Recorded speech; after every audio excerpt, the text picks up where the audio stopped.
나는 전능하신 아버지 하나님 천지의 창조주를 믿습니다. 나는 그의 유일하신 아들 우리 주 예수 그리스도를 믿습니다. 그는 성령으로 잉태되어 동정녀 마리아에게서 나시고 본디오 빌라도에게 고난을 받아 십자가에 못 박혀 죽으시고 장사된 지 사흘 만에 죽은 자 가운데서 다시 살아나셨으며 하늘에 오르시어 전능하신 아버지 하나님 우편에 앉아 계시다가 거기로부터 살아있는 자와 죽은 자를 심판하러 오십니다. 나는 성령을 믿으며 거룩한 공교회와 성도의 교제와 죄를 용서받는 것과 몸의 부활과 영생을 믿습니다. 아멘. 주께 가까이 라는 찬양과 나의 반석이신 하나님, 이 찬양을 조금 평상시보다는 조금 빠르게 해서 두 곡을 이어서 한번 찬양 올려드리도록 하겠습니다.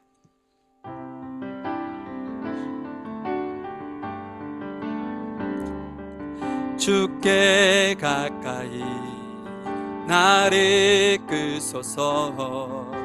간절히 주님만을 원합니다. 채워주소서. 주의 사랑을 진정한 찬양 드릴 수 있도록 주께 가까이 나를 이끄소서. 간절히 주님만을 원합니다. 채워주소서. 주의 사랑을 간정한 찬양 드릴 수 있도록 목마른 나의 영혼 주를 부르리. 나의 맘 만져 주소서. 주님만을 원합니다. 더 원합니다. 나의 맘 만져 주소서. 다시 한번 합니다. 주께 가까이 나를 이끄소서. 간절히 주님만을 원합니다. 채워주소서. 주의 사랑을 진정한 찬양 드릴 수 있도록 목마른 나의 영혼 주를 부르리. 나의 맘 만져 주소서. 주님만을 원합니다. 더 원합니다. 나의 맘 만져 주소서. 목마른 나의 영혼 주를 부르리. 나의 맘 만져 주소서. 주님만을 원합니다. 더 원합니다. 나의 맘 만져 주소서. 나의 반석이신 하나님 행하신 모든 것 완전하시리. 나의 생명 되신 하나님 내게 행하신 길 찬양합니다. 신실하신 하나님 실수가 없으시 좋으신 나의 주. 신실하신 하나님 실수가 없으시 좋으신 나의 주. 한 번 더 찬양합니다. 나의 반석이신 하나님 하신 모든 일 완전하시니 나의 생명 되신 하나님 내게 행하신 일 찬양합니다. 신실하신 하나님 실수가 없으신 좋으신 나의 주 신실하신 하나님 실수가 없으신 좋으신 나의 주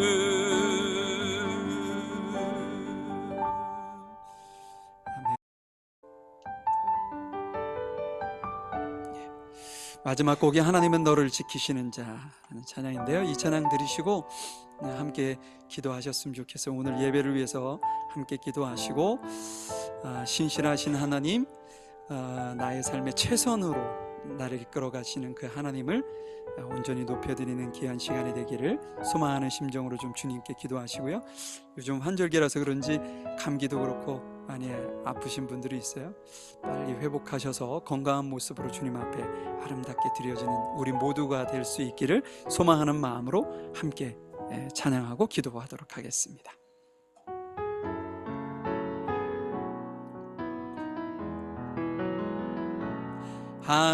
하나님은 너를 지키시는 자 너의 우편에 그늘 대시니 그 해와 밤의 달도 너를 해치 못하리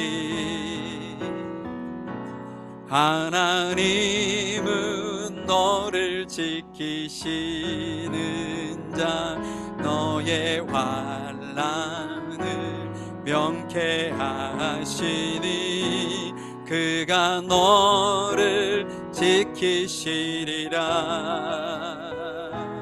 너의 출입을 지키시리라 눈을 들어 산을 보아라 너의 도움 어디서 오나 전지지으신 너를 만드신 여호와께로다 다시 한번 합니다. 하나님은 너를 지키시는 자 너의 우편에 그늘 대시니 낮의 해와 밤의 달도 너를 해치 못하리 하나님은 너를 지키시는 자 너의 환난을 명쾌하시니 그가 너를 지키시리라 너의 출입을 지키시리라 눈을 들어 산을 보아라 너의 도움 어디서 오나 전지 지으신 너를 만드신 여호와께로 눈을 들어 산을 보아라 너의 도움 어디서 오나 전지 지으신 너를 만드신 여호와 우리 함께 통성으로 기도하시겠습니다. 눈을 들어 산을 보아라 너의 도움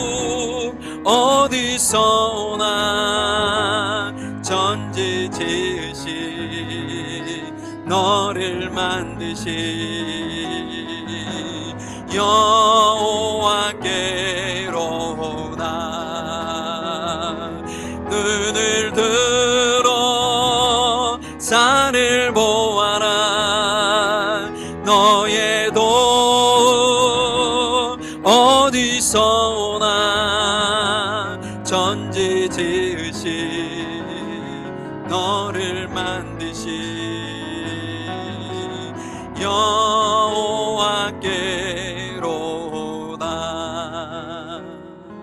하나님 감사합니다. 저희들의 찬양을 받으시고 또한 저희들의 고백을 믿음의 고백으로 받으시고 응답하실 그 하나님을 찬양하며 영광 돌립니다. 이 시간 저희들을 만나주시고 저희들에게 풍성한 은혜로 인도해 주시옵소서. 함께 하시는 주님을 찬양하며 예수님의 이름으로 기도하였습니다. 아멘. 이서구 집사님 나오셔서 저희들을 대표해서 기도 인도해 주시겠습니다. 사랑과 은혜가 풍성하신 하나님, 이번 한 주간도 우리 교회와 가정을 지켜주시고 평강으로 인도해 주시니 참으로 감사합니다.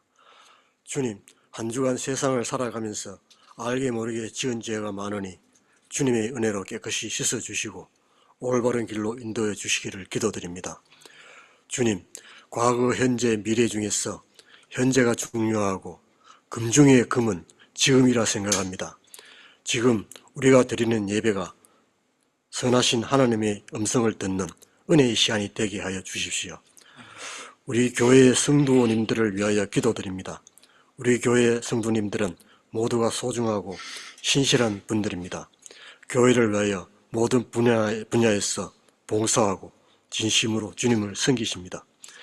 이들의 수고와 정성을 축복해 주시고 이를 통하여 그들의 가정에 행복과 건강이 가득하기를 기원합니다. 말씀을 전하시는 담임 목사님을 위하여 기도드립니다. 늘 영육간에 강건하게 하시고 오늘의 말씀을 통하여 성도들의 영혼이 살아나는 귀한 역사가 일어나게 하시고 더욱 아름다운 교회가 세워지기를 바라며 주 예수 그리스도 이름으로 감사히 기도드립니다. 네.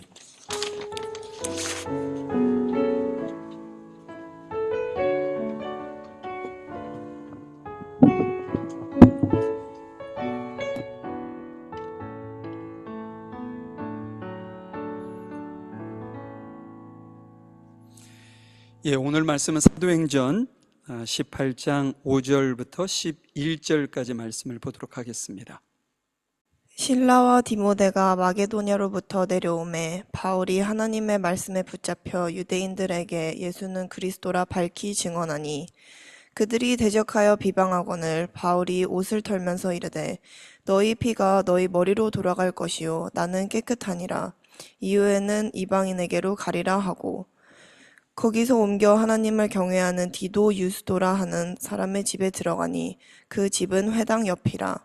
또 회당장 그리스보가 온 지방과 더불어 주를 믿으며 수많은 고린도 사람도 듣고 믿어 세례를 받더라.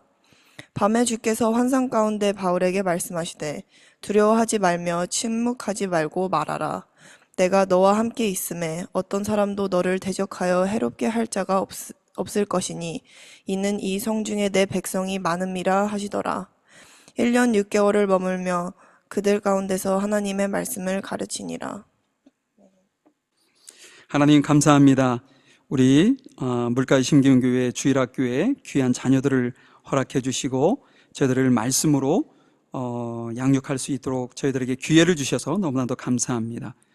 하나님, 우리 귀한 자녀들이 어릴 때부터 하나님을 아는 지혜로 자라나게 하시고 하나님께 사랑받을 뿐 아니라 주변의 많은 이들에게 칭찬 듣고 사랑받을 수 있는 귀한 자녀들로 성장할 수 있도록 인도하셔서 하나님의 나라와 의를 위해 아름답게 쓰임받을 뿐 아니라 세상 가운데 꼭 필요한 인물들로 각계 각층에 주님께서 세워주셔서 주의 영광이 온전히 저희들의 삶을 통해서 드러날 수 있도록 인도해 주옵소서. 그 일을 위하여 세운 교사들에게 지혜를 주시고 은혜를 주시고 힘들고 바쁜 와중에서 성심성의껏 정말 사랑하는 심정으로 귀한 자녀들을 가르치고 돌보는 우리 교사들에게 은혜를 베푸시고 그들의 학업이 그들의 직장이 더욱더 풍성히 그래서 하나님의 나라와 영광을 위해 온전하게 드려지기 부족함이 없는 귀한 교사들 될 수 있도록 은혜를 베풀어 주옵소서. 함께 하시는 은혜 감사합니다. 예수님의 이름으로 기도하였습니다. 아멘. 예, 오늘 말씀을 제가 제목을 내 백성이 이 도시에 많다라고 이렇게 잡아봤습니다. 오늘 10절에 나와 있는 그 내용을 그대로 좀 제가 활용을 해봤는데요. 이제 그 바울 일행이 고린도라는 곳에 이제 도착하면서 거기에서 일어나는 일을 오늘 간략하게 우리에게 말씀을 하고 있는데, 왜 하나님께서 바울에게 환상 중에 나타나셔서 내 백성이 이 도시에 많다라고 말씀하셨는지 그 이유를 한번 좀 확인해 보고, 그러면 21세기를 살아가고 있는 우리에게는 이 말씀이 어떻게 우리가 이것을 이해하고 적용해야 되는지 또한 함께 잠시 보도록 하겠습니다. 우리 5절 6절 말씀 볼까요? 실라와 디모데가 마게도니아에서 고린도로 온 이후 바울은 말씀을 전하는 일에만 힘썼습니다. 그는 예수님께서 그리스도이심을 유대인들에게 증언했습니다. 그러나 그들은 바울에게 대들며 욕을 했습니다. 그래서 바울은 자기 옷에서 먼지를 털며 그들에게 말했습니다. 여러분이 구원받지 못한다면 그것은 여러분의 책임입니다. 나에게는 잘못이 없습니다. 이제 나는 이방인들에게 가겠습니다. 오늘 본문을 이해를 돕는 질문을 제가 한번 드리죠. 바울이 고린도에서 당한 일은 무엇인가? 고린도에 와서 바울이 당한 일은 무엇인가? 바울 일행이 오늘 본문에도 나와 있지만 5절에 보니까 뭐라고 그래요? 바울은 말씀을 전하는 일에만 힘썼다. 실라와 디모데가 온 이후에 다른 일은 그분들에게 맡기고 바울은 말씀을 전하는 일에만 전념을 했었던 것 같아요. 그렇게 말씀만 전했는데 그들에게 당한 건 뭐예요? 유대인들로부터 협박을 받고 욕을 받는 그런 상황이 되어버렸다는 거예요. 고린도라는 그 도시는요, 실은 매우 거칠고 복음을 전하기에 어려운 도시였었습니다. 왜냐하면 그 이유를 간단하게 설명을 드리면, 당시 로마라는 그 거대한 나라가 주변을 다 지배하고 있었던 시절이었단 말이에요. 그런데 이 고린도라는 그 지역이, 이 도시가 어떤 역할을 했냐면, 로마 그 큰 로마를 지탱해 주는 매우 중요한 그 상업과 교역의 요충지였습니다. 여러분, 로마라는 그 거대한 나라가 식민지를 막 지배한 이후에 거기를 통치하기 위해서는 길이 닦여져야 되고 물자가 오고 갈 수 있고, 이런 중요한 요충지를 중간중간에 이렇게 마련하게 되어 있습니다. 근데 이 고린도가 그렇게 중요한 위치였다는 거죠. 그러니 사람들이 그곳을 많이 찾겠죠. 예전에 대한민국뿐 아니라 전 세계에서 아메리칸 드림을 꿈꾸며 미국에 사람들이 쏟아져 들어갔던 때가 있었습니다. 그렇죠? 그곳에 가는 이유 딱 하나죠. 뭔가요? 돈 벌기 위해서 가는 겁니다. 먹고 살기 위해서 그곳에 가면 내가 꿈꾸던 그 이상적인 그 무엇인가 있을 것이다 라고 믿고서 그곳에 사람들이 많이 갔던 거죠. 당시에 이 고린도가 그런 도시였다는 거예요. 물자가 풍부하고 사람들이 많이 모여서 일자리도 풍부하고 돈을, 그곳에 가면 힘들지만 돈을 벌 수 있다라는 꿈을 가지고 많은 사람들이 그쪽에 모였으니 각 나라에서 다양한 문화권의 사람들이 모였겠죠. 그럼 문화권에 있는 다양한 종교의 사람들이 모였을 거예요. 근데 그곳에서 복음을 전한다는 것이 자신들이 지금까지 믿고 있었던 그 신과 이렇게 충돌되어지는 복음을 듣는 그들이 그것을 순순히 받기란 쉽지 않았을 것입니다. 또한 이 고린도라는 것은요, 이 고린도 전후서나 여러 가지 성경을 이렇게 보았을 때 매우 타락한 도시였다는 것을 알 수가 있어요. 그들이 이민을 와서 돈은 많이 벌 수 있었겠죠. 다양한 사람들이 모여가지고 돈은 많이 벌 수 있고 그럴 수는 있었지만 실은 이민자의 삶이 그렇게 녹록지 않잖아요. 돈은 되는데 여러 가지 뭐 이렇게 불공정한 일을 받는다든지 아니면 가족들과 떨어져 살다 보니 얼마나 외롭고 힘들겠어요. 그러니 그것을 해결할 수 있는 방법이 술이나 여러 가지 쾌락을 즐기는 일로 그것을 풀 수밖에 없는 구조라는 거죠. 그런데 이 복음이라는 것은 뭐예요? 그런 것과는 정반대에 너가 성실하게 살아야 돼, 도덕적으로 살아야 돼, 요것이 더 강한 것이 복음 아닙니까? 그러니 그 복음을 듣는 그들은 바울이 자신들을 공격하는 것으로 여길 수밖에 없었다는 거죠. 그래서 그들이 바울 일행과 대척점으로 그들을 욕하고 그들을 위협하고 협박할 수밖에 없는 그런 어떤 구조였다는 거죠. 어찌 보면 고린도 사람들 입장에서 보면 이해도 돼요. 그죠? 자신들이 지금 힘들어하고 있는데 자신들의 잘못을 지적하고 회개하고 돌아오라고 하니 이게 얼마나 자신들이 힘들게 만들었겠어요. 지극히 당연히 자신들을 보호하기 위해서 바울 일행을 이렇게 공격하고 방해했을 수도 있습니다. 그런데 여러분, 거꾸로 바울 입장을 한번 생각해 보시자고요. 바울 자신이 원해서 온 것이 아닙니다, 실은. 그렇죠? 지난주 화요일 날 묵상 내용일 거예요. 바울 일행은 어디에서 복음을 전하기를 원했나요? 아시아에서 복음을 전하기를 원했죠. 그런데 하나님께서 바울 일행이 아시아 지역을 이렇게 방문하는 곳곳마다 하나님께서 막으시는 거예요. 예수의 영이, 성령이 그것이 아니다라고 자꾸 막으시니까 바울 일행이 가는 곳곳마다 자신들의 어떤 계획을 이렇게 철회하고 다른 지역으로 갈 수밖에 없는 그런 구조였었다는 거죠. 그 당시에는 하나님의 뜻을 알 수 없었던 바울 일행은 그것이 매우 힘들었을 수도 있습니다. 자신의 삶이 실패로 여겨질 수도 있었겠죠.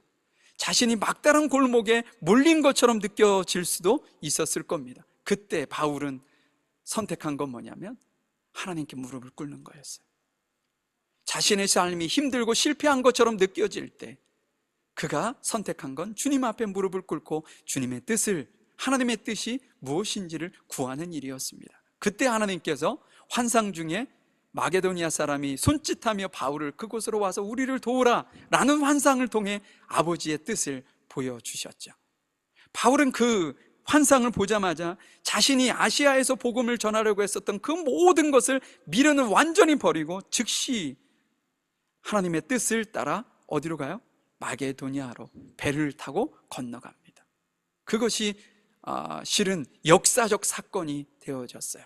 유럽으로 복음이 증거되어지는 교두부가 되었기 때문입니다. 이런 어떤 자신이 선택한 것이 아닌데 하나님께서 선택하셔서 하나님께서 가라고 하셔서 하는 그 뜻을 따라 바울은 지금 마게도니아를 통해서 지금 고린도까지 왔는데, 그럼 어떻게 하나님께서 인도하셔야 될까요? 본인이 원하는, 본인이 계획하신 뜻대로 바울을 인도했으니까 바울이 복음을 전할 때 순탄하게 모든 것을 다 준비해 놓고 그를 인도하는 것이 우리가 상식적으로 생각했을 때 그것이 맞지 않을까요? 근데 바울은 오자마자 그렇게 어떤 대우를 받거나 환영을 받지 못하고 도리어 많은 사람들에게 공격을 당하고 위협을, 너 그거 복음을 전하지 마라, 예전에 본인이 그리스도인들에게 했던 것처럼 본인이 그렇게 당하는 역전 현상이 벌어진 거죠. 바울은 어찌 보면 조금 실망도 할 법도 한데 이 상황을 하나님께서 어떻게 이끌어 가시는지 한번 더 보도록 하죠. 바울은 자신을 배척하는 유대인들에게, 야, 너네들이 구원받지 못하는 것은 너네들 책임이야, 내 책임이 아니다, 나는 이제 이방인에게 갈 거야 라고 하고 그곳을 떠납니다. 자, 7절 8절 한번 말씀 볼까요? 바울은 회당에서 나와 디디오 유스라는 사람의 집으로 갔습니다. 그는 하나님을 경외하는 이방인이었습니다. 그의 집은 회당 바로 옆에 있었습니다. 회당장 그리스도보와 그의 온 집안 식구가 주님을 믿었습니다. 그러자 고린도에 사는 다른 많은 사람들이 이 소식을 듣고 예수님을 믿고 세례를 받았습니다. 여러분, 하나님께서는 바울을 좀 위로하고 싶으셨는지도 모르겠어요. 왜냐하면 지금 회당에서 유대인들과 복음을 전했을 때 당했던 그 수모, 위협, 그 모든 어떤 상황 속에서 그곳을 나오자마자 간 곳이 어디예요? 이방인의 집이었어요. 이방인의 집.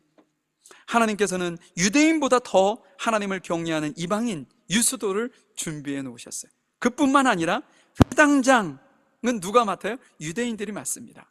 그렇죠? 유대인들이 모인 그곳에 장이 회당장이니까 당연히 유대인이죠. 그 회당장이면서 유대인이었던 그가 온 집안이 예수님을 믿고 복음을 전하는 바울을 영접합니다. 그를 통해서 주변의 많은 사람들이 예수님을 믿게 되고 또한 세례까지 받았다라는 내용을 기록하고 있어요.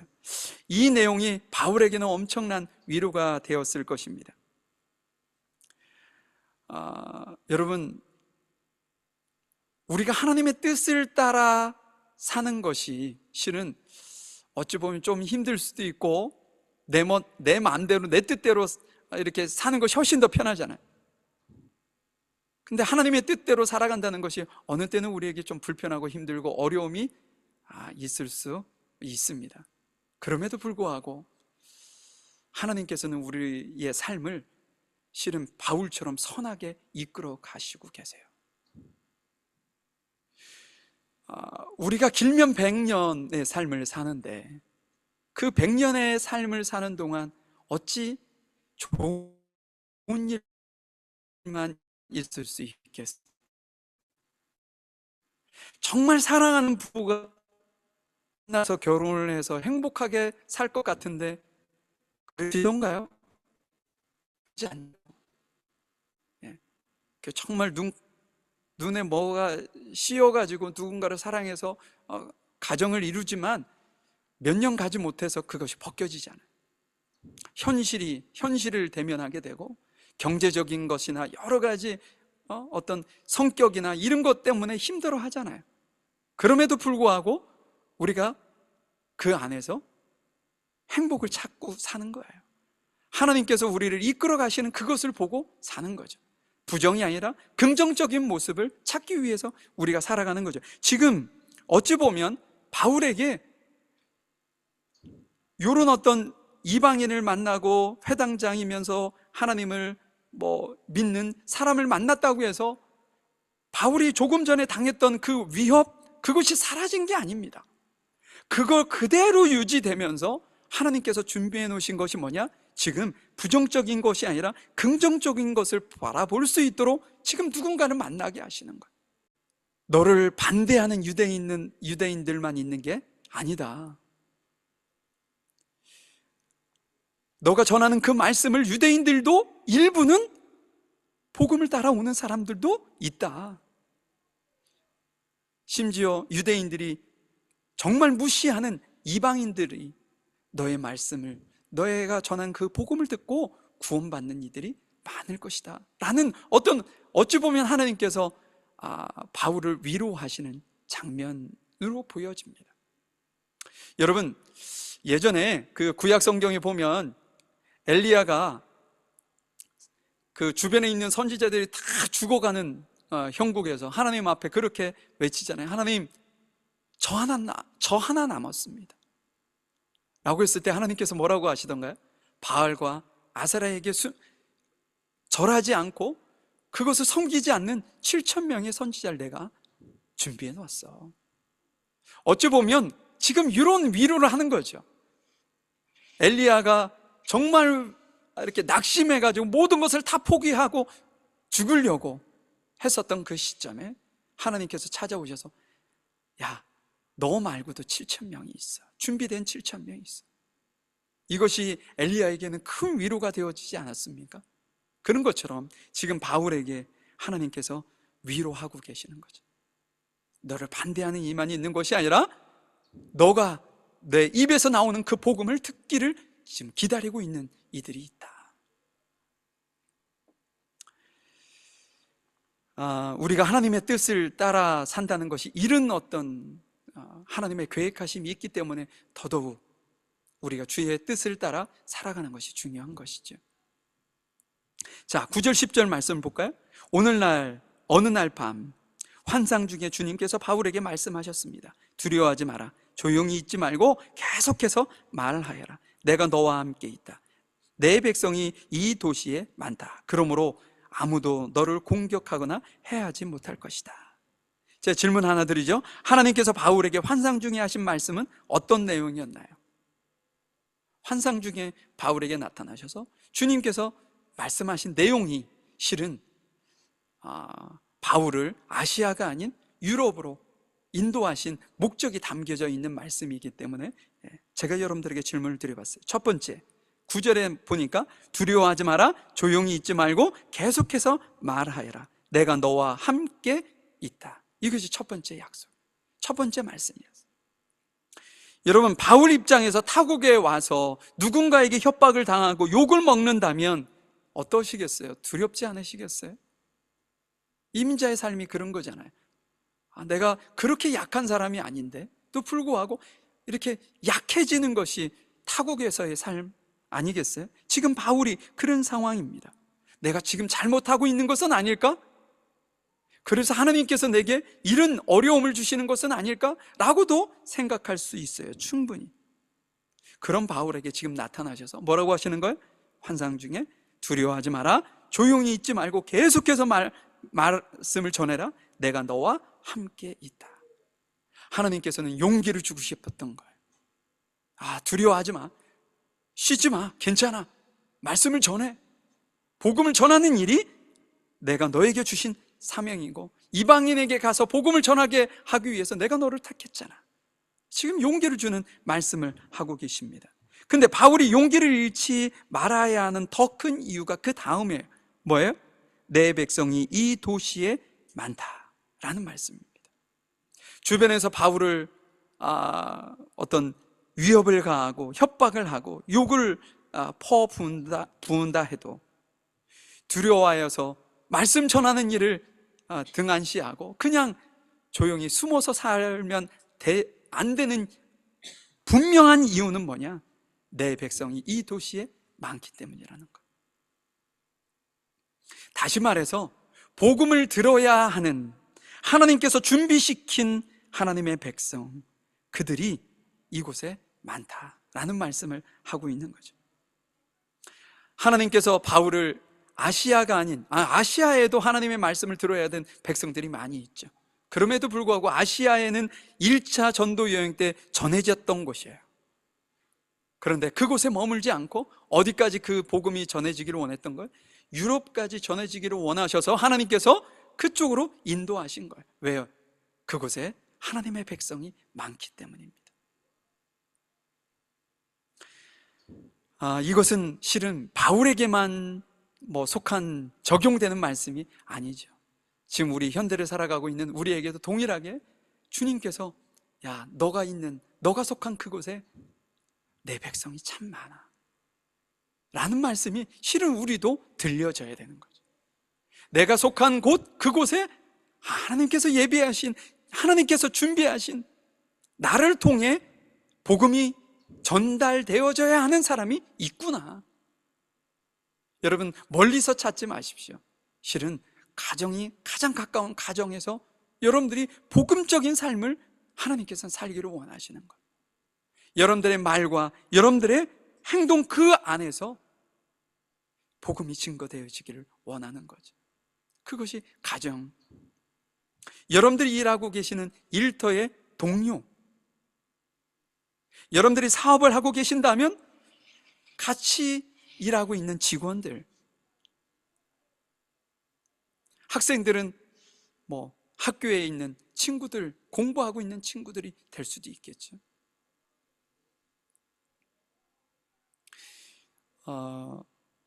예전에 제가 한국에서 지금 목회하고 계시는 동역자가 있는데 저보다 한 살 많으신 분이에요. 그런데 제가 뜻밖의 소식을 들었어요. 예전에 어떤 이야기를 들었냐면 고등학교 다니는 그 누님이었는데 고등학교 다니는 선생님이 그 누님한테 전도를 받아가지고 예수님을 믿고 교회를 출석하게 된 선생님이 계셨어요. 그 이야기를 나중에 이렇게 지금 목회하고 계시는 그곳에 제가 방문했었을 때 그 얘기를 해 주시더라고요. 여러분, 자기가 가르치는 학생으로부터 복음을 듣고 예수님을 믿는다는 게 쉽지 않죠.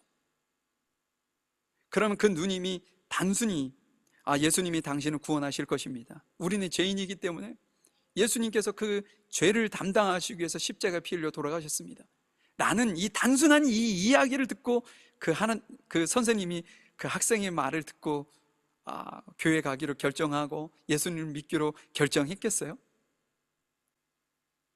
저는 그렇지 않다고 봐요. 그분이 그 누님이 말로 복음을 전한 것도 사실이지만 학교 내에서 어떤 삶을 사는 거예요? 복음적인 삶을 살았던 거죠.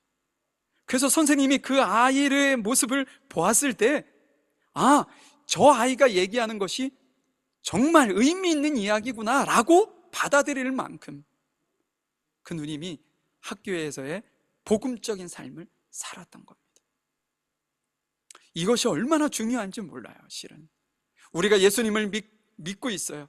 그런데 우리가 직장의 동료들에게 너무 새침대식으로, 너무 이기적으로, 조그만한 이익에 막 이렇게 자신의 그 어떤 선택을 위해서 쉽게 상대방을 배신하고 배반하고 이렇게 한다는 그런 모습으로 우리가 만약에 살아간다, 그럼 복음이 전해지겠어요? 하나님은 사랑이십니다 라는 말이 그에게 전달되겠냐고요? 전해지지 않습니다. 실은 우리의 입에서 실은 한마디 나오지 않는, 말을 하지 않더라도 내 삶에서 그를 정말 진지하게 사랑하고 위로하고 격려하고 섬기는 모습을 우리가 보여진다면 그가 저 사람 신앙생활한데, 내가 예수님을 한마디 전하지 않더라도 그가 저 사람은 예수님을 믿더니 다른 사람하고는 좀 틀리네 라는 그 말 한마디 평가로 인해 복음이 전달되어지는 거죠. 우리 자녀들도 마찬가지입니다. 엄마는 예수님을 믿으니까 다르네. 내가 옆집에 내 친구 집에 갔는데 엄마는 막 내 친구한테 막 너무 험하게 대하는데 우리 엄마는 예수님을 믿는 교회에서의 어떤 집사님으로 끝나는 것이 아니라 가정 안에서도 예수님을 믿는 집사님으로서 정말 자녀들에게 잘하는구나, 그리스도의 사랑을 실천하는구나 라는 것을 자녀들이 안다면, 이건 엄마가 말 한마디로 복음을 전하지 않더라도, 입에서 떠나지 않더라도 그의 삶을 통해 복음이 전달되어지는 거죠. 지금 여러분들이 속한 그곳이 하나님께서 선택한 나의 백성이 많은 곳입니다. 가정이 되었든 여러분의 직장이 되었든 사업장이 되었든 그것을 여러분들이 인식하고 생각하고 명심할 때 실은 우리가 그 일들을 감당할 수 있는 거예요. 내가 목사가 아니니까, 내가 장로가 아니니까, 내가 권사도 아닌데 라고 생각하시고 여러분들이 사는 그 삶의 현장을 너무 쉽게 생각을 하시면 그것이 그 삶으로 이어지지 못하는 거죠. 여러분들은 너무나도 소중한 분들입니다. 하나님께서 여러분들을 너무나도 기가 막힌 방법으로 여러분들을 선택해 하셨고 부르셨습니다. 지금도 여러분을 너무나도 기가 막힌 방법으로 여러분들의 삶을 이끌어가고 계신다는 사실을 여러분들 잊지 마십시오. 그래서 여러분들의 말 한마디, 여러분들의 행동 하나, 상대방에 대한 단순한 배려, 누군가의 어떤 잘못을 내가 먼저 용서하는 용서의 마음, 이웃에 대한 사랑의 작은 실천, 이런 것이 실은 여러분들이 복음적인 삶을 살도록 이끌어가는 방법입니다. 그리고 그것을 하나님께서는 사용하셔서 여러분들의 살 속에 놀라운 은혜와 축복으로 인도한다는 사실을 꼭 명심하실 수 있기를 바라요. 오늘 말씀을 제가 예레미야서 29장 11절 12절의 말씀을 통해 좀 마무리해 보려고 합니다. 여기 보면 너희를 위해 세운 나의 계획을 내가 알고 있으니 내가 너희에게 재앙이 아닌 희망이 넘치는 미래를 주려 한다. 여러분, 바울에게는 고난이 있었습니다. 우리에게는 고난이 없나요? 우리도 있죠. 우리도 있어요. 힘들고 어려운 상황, 여러 가지 고난이, 고통이 우리의 삶에 있을 수 있어요. 그런데 바울에게 무슨 말씀으로 약속하는 것처럼 들려지냐면, 이게 이제 이스라엘 백성들이 바벨론의 포로로 잡혀가 있는 그들에게 하신 말씀이거든요. 야, 너네들이 지금 고통 중에 있고 고난 중에 있지? 그러나 내가 너희들을 향한 계획, 내가 기억하고 있다. 너네들은 70년의 그 긴 시간 때문에 잃어버릴 수 있지만 나는 그거 기억하고 있어. 내가 너 70년 후에 데리고 올 거야. 그리고 너를 통해 하나님의 영광을 드러나게 할 거야. 라는 그 약속의 말씀을 누가 기억하고 계신다는 거예요? 하나님께서 기억하고 계신다는 거죠. 그러면서 여러분의 삶이 재앙이 아니라 희망이 넘치는 미래를 내가 준비해 놓았다 라고 말씀하고 있습니다. 우리의 삶도 그렇다는 거죠. 하나님께서 우리를 희망이 있는 미래로 이끌어 가십니다. 또 한 가지 약속이 있어요. 12절을 보니까 너희가 내 이름을 부르고 내게 와서 기도하면 내가 너희의 기도를 들어주겠다. 바울이 실망과 낙심의 자리, 아시아에서 복음을 전하기 위해서 가는 곳곳마다 막히니 얼마나 힘들겠어요. 그때 뭐 했다고요? 주님 앞에 무릎을 꿇고 기도했어요. 하나님의 뜻이 어디 있습니까 도대체? 기도가 그래서 중요한 겁니다. 왜냐? 그 전까지는 바울과 바울의 일행이 자신이 다 할 수 있을 거라고 생각했는지도 모르겠어요. 그런데 가는 곳곳마다 안 되니 그제서야 자신이 할 수 있는 게 아무것도 없음을 그제서야 깨닫고 하는 행동이 뭐냐? 기도입니다. 여러분들이 하나님 앞에 기도한다는 것은 뭐냐면, 주님, 제가 이 문제를 제가 제 뜻대로, 제 힘대로, 제 능력으로 감당할 수 없습니다. 주님 도와주십시오 라는 결단의 모습이 기도거든요. 하나님께서는 우리에게 기도를 원하십니다. 왜요? 하나님의 뜻을 우리에게 말씀하실 시간을 갖기 원해서 그러신 거죠. 여러분들이 주님 앞에 무릎을 꿇고 조용히, 주님, 저에게 하고 싶으신 말씀이 뭔가요? 제게 지금 이렇게 어려움을 주신 이유가 뭔가요? 주님 앞에 조용히 기도의 무릎으로 나아갈 때 하나님께서는 우리에게 놀라운 은혜로 하나님의 뜻을 우리에게 계시해 주시는, 나는 사실을 여러분들이 꼭 기억하시고, 주님 앞에 하나님께서 나를 향한 계획을 주님께서 기억하고 계시고, 또한 하나님께서 내게 기도를 원하시는 이유는 하나님 그분의 뜻을 우리에게 말씀하기를 원하셔서 우리에게 요구하신다는 사실을 기억하시고, 여러분들이 서 있는 그 자리에 하나님의 백성이, 구원받아야 되는 백성이 많이 있다는 사실을 꼭 기억하시고 복음적인 삶을 여러분들의 삶 속에서 실천하며 살아가실 수 있기를 간절히 소망해 봅니다. 자, 우리 잠시 기도할까요? 하나님께서 우리의 삶을 30년, 40년, 50년, 60년의 삶을 주님께서 인도해 오셨다는 사실을 신뢰하고 믿고 주님께 우리를 온전히 맡기고 순종하는 삶을 살아가기에 부족함이 없도록 저희들을 인도해 주시기를 간절히 원합니다. 내 삶이 힘들고 어려운 삶으로, 극한의 삶으로 우리가 처해 있을 때라도 두려움에 쌓여서 내 삶을 낙심과 실망과 좌절의 삶으로 그냥 매듭을 짓는 것이 아니라 주님께서 내게 맡기신 그 사명을 따라 내가 서 있는 그 자리에 내 백성이 많다라는 주님의 음성을 믿고 용기를 내어 더욱더 힘있게 주의 뜻을 따라 살아갈 수 있는 저희들 모두가 될 수 있도록 인도해 주시옵소서. 하나님의 말씀을 저희들이 늘 마음 안에 두고 그 말씀을 늘 실천하며 살아가는 저희들의 삶이 될 수 있도록 매 순간순간 저희들을 지혜롭게 인도해 주시옵소서. 우리의 삶을 통해 하나님의 사랑과 복음이 전해질 수 있기를 간절히 소망하오니 아버지, 저희들을 도와주시고 저희들이 선하신 주의 뜻을 온전하게 이뤄낼 수 있도록 인도하여 주옵소서. 우리 교회 공동체가 더욱더 하나님의 말씀으로 하나 되어지고 주님께서 정말 원하시는 아름다운 공동체, 서로 사랑하고 위로할 수 있는 공동체, 주의 영광이 드러내는 귀한 공동체가 되어지기에 부족함이 없도록 하나님 인도해 주시고 함께해 주시옵소서. 저희들을 사랑하시고 도우시는 주님을 찬양하며 사랑 많으신 예수님의 이름으로 기도하였습니다. 아멘. 하나님 감사합니다. 이 시간도 주님 앞에 예배하며 마음과 생각과 뜻과 정성을 모아 주님 앞에 귀한 예물을 드린 우리 귀한 성도들 한 사람 한 사람을 기억하시고 한 가정 한 가정을 기억하셔서 저들의 삶에 주님의 은혜로 충만케 하시고 아버지께서